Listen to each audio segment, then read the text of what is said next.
कि अगर इस बार मोदी जी जीत गए तो संविधान को बदल देंगे। ये बात चल रही है क्या फील्ड में?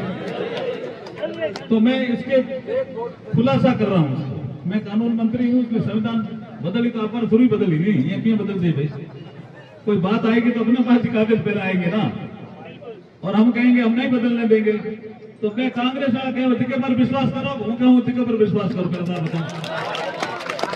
भाई कानून मंत्री तो मैं हूं, कागज आएंगे तो यही आएंगे पहले।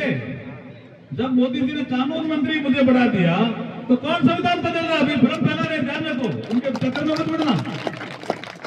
मैं बता रहा हूं आपको दो विषय, ये अभी के नहीं, ये विषय है 2014 में तो ये विषय नहीं थे, 19 में आ गए थे, क्योंकि 19 में इनको लगा कि राहुल गांधी को हमें प्रधानमंत्री बनाना है। पार पड़ी नहीं, ये विषय चलाए।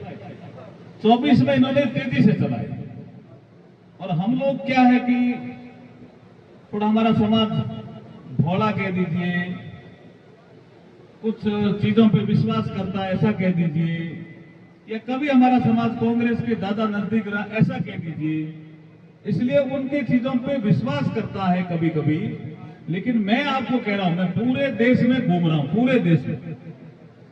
अब हमारा समाज जाग गया, और हमारा समाज जाग करके ये कह रहा है, जोर से कह रहा है कि हम नरेंद्र मोदी के साथ हैं, इसलिए कांग्रेस हार रही है, नरेंद्र मोदी जीत रहा है। लेकिन हम कौन चक्कर में पड़ रहे थे? मैं पांडिचेरी का प्रभारी मुझे बनाया मोदी जी ने। पांडिचेरी तो बहुत दूर है भाई, देखो नक्शे में की साउथ में। तो मैंने कहा साहब मेरे पास कोई रिश्तेदारी नहीं है, और वहां विधानसभा की 30 सीटें हैं, हमारी कभी कोई सीट जीती नहीं बीजेपी की, मुझे वहां क्यों बना रहे हो? मैं गया पीएम साहब से मिलने। अच्छा, प्रधानमंत्री जी के तो नजदीक में रहता हूं, तो आप देखते हो टीवी में नहीं देखते? तो मैं बताऊं, प्रधानमंत्री जी का कोई बात हारी पहुंचाऊं तो मैं पहला पहुंचाऊं, कोई और पहला पहुंचा दे? मैं ही पहुंचाऊं नहीं? तो हमारी बात पर विश्वास किया थे। मैं पांडिचेरी गया तो मैंने कहा क्यों भेजा साहब, मेरी कोई रिश्तेदारी नहीं, भाषा में तमिल जानता नहीं। तो मुझे पीएम साहब ने कहा कि अर्जुन जी आपकी पगड़ी को सब जानते हैं। हाँ पहुंचो। मैं पहुंचा, मिलकर आया। पहला तो प्रभारी का काम क्या होता है? बड़ा काम होता है, इलेक्शन मैनेजमेंट। 30 सीटें हैं, उनमें एक एक सीट पे 5-5, 7-7 तो टिकट मांगने वाले होते हैं, टिकटों का सही निर्णय करना तो बड़ा काम होता है। मैं वापिस आया, मैंने कहा साहब मैं जाके तो आ गया, अब मुझे करना क्या है? आपने कहा मैं मार्गदर्शन बाद में दूंगा। तो मुझे कहा कि आपका यूट्यूब पे एक फोटो देखा मैंने कहा क्या आपको बुनाई करनी आती है क्या? मैंने कहा मैं तो बुनकर तो हाँ भाई साहब मैं तो बुनकर हूँ। तो मैं पूछो कि कहीं करनी आवे? मैंने कहा मेरे पिट लूम नीचे वो खड्डे वाला जो लूम है उसमें बैठ करके मुझे बेजो क्यों थे, बेजो बोलो क्या बोलो? मैंने कहा बेजो बुढ़ मना आवे। और कबीरदास जी भी बेजो बुढ़ता, हम ध्यान है कि नहीं? आप है ना ध्यान है? वो बुढ़ना आता है मुझे।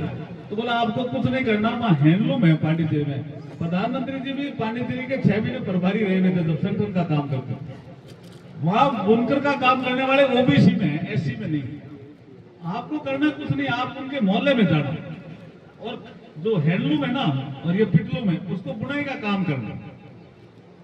उसके बाद मुझे अनुभव शेयर करना। तो मैं गया वहां मोहल्ले में, फिर पांडिचेरी तो बुनाई करने वाले मोहल्लों में गया। 400 घर है, 500 घर है, पिटलूम देखी, खड्डी देखी, खड्डी जाना हैंडलूम।